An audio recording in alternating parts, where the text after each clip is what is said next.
નમસ્કાર, પાટનગર નેટવર્ક ન્યૂઝમાં આપનું સ્વાગત છે। હું છું દિવ્યા, આપની સાથે નજર કરીશું નેટવર્ક ગુજરાત ન્યૂઝ પર। પાટણ શહેરનો વેરાઈ ચકલા વિસ્તાર છેલ્લા ઘણા સમયથી કચરાના સ્ટેન્ડમાં ફેરવાઈ ગયો છે, જેના કારણે અહીં ગંદકીનું મોટું સામ્રાજ્ય સર્જાયું છે। સંગીત શાળા, બાળકોની સ્કૂલ અને વેપારીઓની દુકાનો આસપાસ હોવા છતાં તેમજ ઐતિહાસિક પંચમુખી હનુમાન મંદિર તરફ જવાનો આ મુખ્ય માર્ગ હોવા છતાં ગંદકીની સમસ્યા વધી છે। આ ગંદકીના કારણે સ્થાનિકોમાં રોગચાળો ફેલાવવાનો ભય સેવાઈ રહ્યો છે। ખાસ કરીને આ ગંદકીની વચ્ચે ગાય માતાને કચરો આરોગતી જોઈને ધાર્મિક નગરી પાટણમાં ગાયની આવી અવદશા ખરેખર દુઃખદાયક ગણાઈ રહી છે।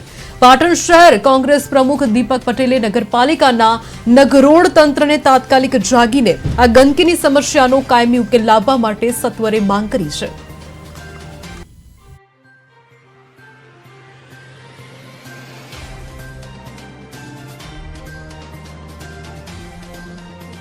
નગરપાલિકા વિસ્તારમાં આવેલ વેરાઈ ચકલા વિસ્તારમાં છેલ્લા ઘણા સમયથી ગંદકીનું સામ્રાજ્ય જોવા મળી રહ્યું છે। આજે લગ્નસરાની સિઝન ચાલી રહી છે, લોકોની અવરજવર આ જાહેર રસ્તા ઉપર વધારે છે, તેમ છતાં અહીંયા ગંદકીનું સ્ટેન્ડ બની ગયું હોય, કચરા સ્ટેન્ડ બની ગયું હોય એવી પરિસ્થિતિ છે। પાટણ નગરપાલિકાના વહીવટકર્તાઓ અને અધિકારીઓ વારંવાર નગરપાલિકામાં મિટિંગો યોજી અને સ્વચ્છતા માટે જે પ્રેસ આપ્યો છે અને કહે છે પાટણને અમે સ્વચ્છ બનાવવાના પ્રયત્નો કરીએ છીએ, પરંતુ અત્યારે ઠેર ઠેર ગંદકીના ઢગલા, ગંદકીનું સામ્રાજ્ય એવું જ વેરાઈ ચકલાની અંદર કાયમી સ્ટેન્ડ બની ગયું હોય એવી પરિસ્થિતિ થઈ ગઈ છે।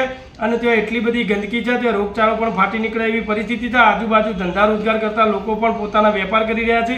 બાજુમાં સંગીત શાળા આવેલી છે, બીજી એક પ્રાથમિક શાળા પણ આવેલી છે, ત્યાં એક આધ્યાત્મિક મંદિર પણ આવેલું છે અને આ જાહેર રસ્તો પંચમુખી હનુમાન દાદા તરફ જઈ રહ્યો છે। તો સવારે મોર્નિંગમાં બધા હનુમાનજીના દર્શને જતા હોય છે। તમામ લોકોને આ ગંદકી